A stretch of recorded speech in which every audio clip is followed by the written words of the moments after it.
जुब जुब अखा हायोब्ला माबादि थासारि जागोन? जाला कुमारिकाटा फोनांजाब लामायाव थानाय दारांगा दैमानि दालाङा बायस'नानै थानाया 1 बोसोर बारलांबाय। जेंनायाव गोग्लैनांगोन नामा? तामुलपुर जिल्लानि सेसाफानि खैरानि ओनसोलनिफ्राय फरायसालिसिम थांलाय फैलाय खालामग्रा फरायसुला फरायसुलिनिफ्राय लानानै बेफार फालांगिरि हान्था मेला खालामग्रा साधारन सुबुंफोरा जेब्लानो जुब जुब अखा हागोन अब्लानो थांलाय फैलाय खालामनो हानाय नङा। दारांगा दैमानि साजों सेसाफानिनिफ्राय कुमारिकाटा थांग्रा गाहाय जाला कुमारिकाटा फोनांजाब लामायाव थांनाय 2023 मायथाइनि दैज्लां बोथोराव थाद'नाय गैयै जुब जुब अखा हानायाव दैबानाजों बायस'नानै थादोंमोन कुमारिकाटानिफ्राय जाला फोनांजाब लामानि गेजेराव थानाय दारांगा दैमानि दालाङा। दालां बायस'नाय समनिफ्रायनो जेंनाजों मोगा-मोगि जाबोनांदों फरायसालिसिम थांलाय फैलाय खालामग्रा फरायसुला फरायसुलिनिफ्राय लानानै बेफार फालांगिरि हान्था मेला खालामग्रा साधारन सुबुंफोरा। जेंनाजों भुगिनांनाय रायजो राजाफोरा आसाम सरकार आरो बिटिआर सरकारखौ थाबैनो रायजो राजानि हान्था मेला राहानि थाखाय गोदानै दालां लुफुंनानै होनो खावलायदों। बिनि सायाव आसाम सरकार आरो बिटिआर सरकारा मा राहा लायो समासो फोरमायसिगोन। बे दैमाया दारांगा। बबेनिफ्राय बबेसिम थाङो बे लामाया? बे लामाया कुमारिकाटा टु जाला। माबायदि थासारि? दाथ' बिराद गाज्रि होननानै बुंनांगोन जोङो, मानो होनब्ला बेजों गोबां गथ'फ्रा स्कुलाव थांलाय फैलाय खालामो।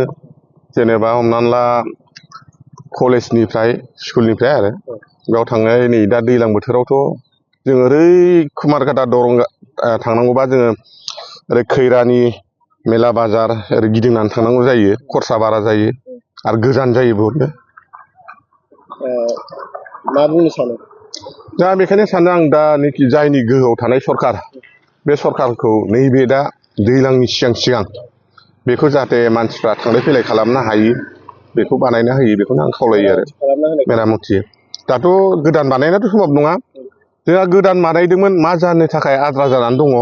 ससे बानायनानै दोनदों, मानि थाखाय बे बन्द' जानानै थाखो जोंबो दा मिथिला। खिन्थु बे लामाखौ बानायनोबा बारा सम नांनाय नङामोन आरो आधा जाखाबायमोन नालाय। दा बेखौनो लुगैयो, बानायफिननायखौ लुगैयो जोङो।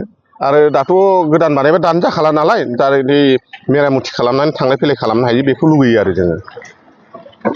দাদা এই রাস্তা কত পৰা কত যায়? এই রাস্তা শেষাপানির পৰা কুমারিকাটা যায়। কেনেকুৱা সন্মুখীন এইটো ৰাস্তা? রাস্তার কন্ডিশন এনেতো রাস্তার কন্ডিশন ঠিকই আছিল, ভালে আছিল, কিন্তু এই বৃষ্টির কারণে বহুত অসুবিধা হৈ আছে রাইজৰ। কি নদী হয়? এইটো আপনার নদী বুলি কয়, দৰঙা নদী বুলি কয় এইটো। দলং আছিল না নাই? দলং তো এই যে চাইছে ভাঙা, পিছত এটা বনাই আছিল, এইটো বোলে সৰু হৈছে। কি কয় আপনি? মই কি কওঁ, ৰাস্তা এই ব্ৰিজটো হলে ভাল হয় আৰু ৰাইজৰ ভাল হয়।